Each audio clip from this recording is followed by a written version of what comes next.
श्री राम जय जय राम। हरे कृष्णा कृष्णा कृष्णा हरे हरे, हरे राम राम राम हरे हरे।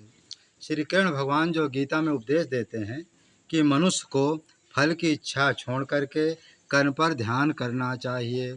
एक बार की कथा आती है कि एक जो महात्मा थे टाटी घाट में, उनको जो है उनके गुरुजी जो है डांट कर भगा दिए थे कि जाकर जंगल में तपस्या कर। तो वो बेचारा दुखी तो ज़रूर था, और उसकी कमी क्या थी, उसके मन में धन की इच्छा थी। इसलिए किसी महात्मा से उन्होंने लक्ष्मी मंत्र को जानता था, लेकिन वो सिद्ध करने के लिए टाटी घाट आया था, और टाटी घाट में वो जो है उस मंत्र की सिद्धि कर रहा था। उसको डेली 24,000 मंत्र का जप करना था। ऐसा जो है वो लगातार कम से कम जो है लगभग जो है 6 महीना का अनुष्ठान था। लेकिन 6 महीना क्या है, 108 दिन का ही अनुष्ठान था। लेकिन कुछ गलती उससे हो गई, जिससे कारण उसको जो है लक्ष्मी मंत्र की सिद्धि नहीं। गलती क्या हुई कि एक बार क्या हो कि लक्ष्मी माता किसी ना किसी रूप में परीक्षा लेने तो जरूर आती है। तो मंत्र का जप कर रहा था, तो लक्ष्मी माता जो है एक बार जो बहुत सा धन लेकर के, बड़ा सा माने सोने का घड़ा था, उसमें धन भी था, सोना चांदी था, उसको ले करके जो है उस महात्मा के पास आई और देने लगी। तो लेकिन उस महात्मा का मंत्र का जप पूरा नहीं हुआ था कि डेली उसको 24,000 मंत्र का जप करना था, और जब तक 24,000 मंत्र का जप नहीं पूरा हो जाएगा तब तक उसको उठना ही नहीं चाहिए, क्योंकि परीक्षा लेने आई थी। तो उन्होंने वो जो है महात्मा जो है मंत्र को उठा करके मन माला को उठा कर रख दिया। जैसे वो उठा करके हाथ फैलाया, तैसे वो जो है माने लक्ष्मी माता जो है गायब हो गई। परीक्षा क्या हुई? लोभ की। लोभ के वशीभूत हुआ तो वो महात्मा की परीक्षा हुई, माने फेल हो गया। दोबारा क्या हुआ कि बहुत सुंदर एक स्त्री का रूप बना करके वहीं लक्ष्मी माता या चाहे उनका जो है कोई परीक्षा लेने के लिए लक्ष्मी माता ने भेजा, या लक्ष्मी जी स्वयं आई। तो जब बहुत सुंदर रूप माने धारण करके आई, तो महात्मा उस सुंदर रूप को देख करके, काम योगिनी का रूप देख करके वो महात्मा उस पर मोहित हो गया। और जैसे मोहित हुआ तैसे उसको काम की उत्पत्ति हुई, और काम जैसे उत्पन्न हुआ तो उसको वीर का स्खलन हो जाता है। तो फिर क्या होता है, दूसरी परीक्षा में फेल हो गया, क्योंकि 24,000 उसका मंत्र का जप नहीं पूरा हुआ था, और वो जो है काम के अधीन हो गया। दूसरी परीक्षा में फेल हुआ। तीसरी परीक्षा में वहीं लक्ष्मी जी जो है एक कुरूप स्त्री का भेष बना करके आई, और उस कुरूप स्त्री का भेष बनाकर आई। लेकिन उसके सामने जैसे आई, 24,000 मंत्र का जप नहीं पूरा हुआ था, और डंडा उठाया उस स्त्री को मारने के लिए उद्यत हो गया। तो तीसरी बार फेल। प्रथम काम क्रोध लोभ, जो लिखता है ना, काम क्रोध सब नाथ नरक के पंथ। जो काम क्रोध लोभ नरक के पंथ इसलिए कहा जाता है, जो व्यक्ति काम के अधीन हो गए, मन पर स्त्री गमन करने लगता है, तो उसको नरक जाना ही जाना है। लोभ का मतलब है कि माने चोरी बेईमानी बुरे कर्मों से जो पैसा इकट्ठा किया जाता है उसको लोभ कहते हैं, उसको नरक जाना ही जाना है।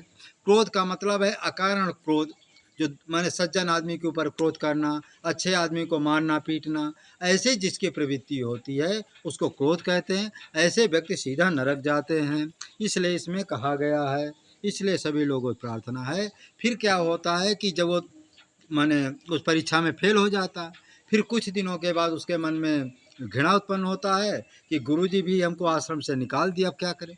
तो फिर उसी पेड़ की, जो बड़ के पेड़ के नीचे वो तपस्या करता था, वो महात्मा सीधा जो है उस पेड़ में जो है फांसी लगाया, और फांसी लगा करके झूल करके उसी पेड़ में मर गया। उसकी लाश जो है कम से कम गर्मी के समय 2 महीना टंगी रही। कोई महात्मा टाटी घाट का कोई महात्मा ना उसका भंडारा किया, ना कोई दाह क्रिया किया, कुछ भी सत्कर्म नहीं किए। अंत में वो अच्छा उसका जब गिर माने टंग गया था, तो उसका पैर जो है चूहे माने कुत्ते जो है मैंने खा गए थे। तो जो कुत्ते खाएंगे तो उसका खून काफ़ी मात्रा में नीचे निकला हुआ था। ये हमारी देखी हुई बात है। फिर लोगों ने बताया कि भाई मर तो गया, लेकिन लोग डर के मारे इसलिए कोई नहीं गए कि हम जाएंगे तो पुलिस को जानकारी हो जाएगी तो हमको परेशान ना करे, इसलिए कोई भी महात्मा नहीं गया। गर्मी का समय था, 2 महीना में पूरा जो है शरीर माने गर्मी की वजह से, ताप की वजह से शरीर सूख गया, और जो उसकी लस्सी थी बरेदी वहाँ के आए उसको काट कूट करके ले गए।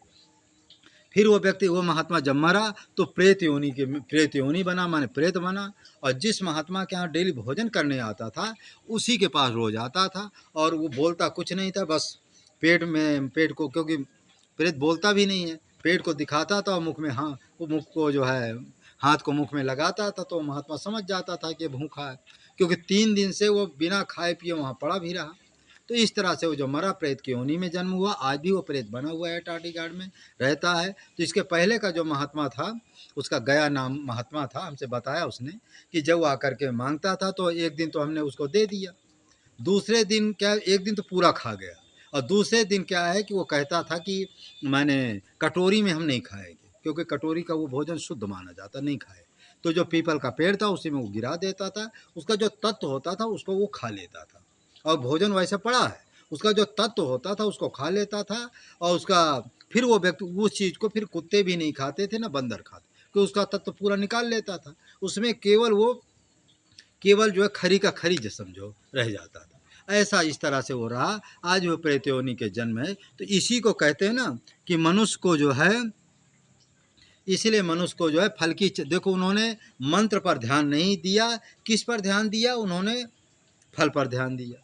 जो व्यक्ति फल पर ध्यान देता है और मंत्र पर ध्यान नहीं देता, कर्म पर ध्यान नहीं देता है, उसको फल की प्राप्ति नहीं होती। इसलिए प्रत्येक व्यक्ति को कर्तव्य है कि व्यक्ति जब मंत्र का जप करे, चाहे राम मंत्र का, चाहे जानकी मंत्र, किसी भी मंत्र का, XYZ, चाहे किरण भगवान का मंत्र, उसको जो है फल की इच्छा नहीं रखना चाहिए, सिर्फ केवल जो उसका केंद्र होना चाहिए मंत्र पर उसका मन लगना चाहिए, मंत्र के शब्दों पर मन लगना चाहिए, और उसके फल की इच्छा नहीं रखना चाहिए, क्योंकि फल की इच्छा रखोगे मंत्र में मन नहीं लगेगा। इसी तरह के एक और दृष्टांत है। एक बार क्या हुआ, एक महात्मा थे, उनको जो है यक्षिणी की वो सिद्धि कर रहे थे, लेकिन कारण क्या था, वो मंत्र का जप में ध्यान कम लगाता था और यक्षिणी पर ज़्यादा मन लगाता। यक्षिणी ऐसी आएगी, उससे मैं ये मांगूंगा, उसके साथ ये मांगूंगा, उससे ऐसा बर्ताव करूंगा, ऐसा बोलूंगा, उससे ये चीज़ मांगूंगा, इस तरह की नाना प्रकार की उसके मन में कल्पना उठती रहती थी। और मन जो है, मन कहाँ लगा है, यक्षिणी पर लगा है, और मंत्र में उसका मन नहीं लगा था। इस तरह से उसका जो है 2 महीना, 3 महीना, 108 दिन, जितने दिन का था, समय पूरा हो गया, लेकिन उसको यक्षिणी की सिद्धि नहीं हुई। तो उसके मन में ग्लानि हुई, तो आकाशवाणी टाइप हुई, यक्षिणी माने पर्दे के पीछे उसने कहा कि तुमने जो है, तुमको सिद्ध तो हो जाता, मैं आ जाती, लेकिन तुम्हारी एक कमी थी, तुमने फल की इच्छा किया और मंत्र पर इच्छा नहीं किया, और तुम मुझ में मुझसे फल की इच्छा तो करते रहे कि ये मिल जाए गोमल, लेकिन जिस समय आप मंत्र का जप करते थे, मंत्र पर आप जो ध्यान नहीं करते थे, इसलिए आपका किया हुआ अनुष्ठान व्यर्थ हो गया। तो इसी तरह से हम कह रहे हैं कि कोई भी मंत्र का जप करे तो मंत्र के अक्षर पर ध्यान रखना चाहिए, मंत्र के शब्दों पर ध्यान रखना चाहिए, मन को मंत्र पर ही ध्यान रखना चाहिए, फल पर आशा नहीं रखना चाहिए। फल जब कर्म करोगे तो फल तो मिलेगा ही, 8 घंटा ड्यूटी करोगे, जब शाम को होगा वेतन मिलेगा ही। इसीलिए किसी व्यक्ति को भी माने फल की आशा नहीं रखना चाहिए, यही केड़ भगवान बार बार कहते हैं। तो इस तरह से फिर यक्षिणी उसको सिद्ध नहीं होती है, उसका समय पूरा हो जाता है इस तरह से। और फिर इसमें कहते सुख दुख की परवाह नहीं करना चाहिए। सुख दुख है क्या, जैसे सर्दी और गर्मी का आना जाना, वैसे सुख दुख है।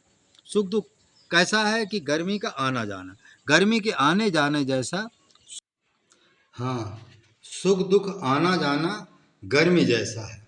जैसे गर्मी और सर्दी आती है और समय आने पर अपने आप चली जाती है, उसी तरह सुख दुख का आना है। मनुष्य को जैसा कर्म करता है उसी के अनुरूप उसको फल मिलता है। इसलिए व्यक्ति को हमें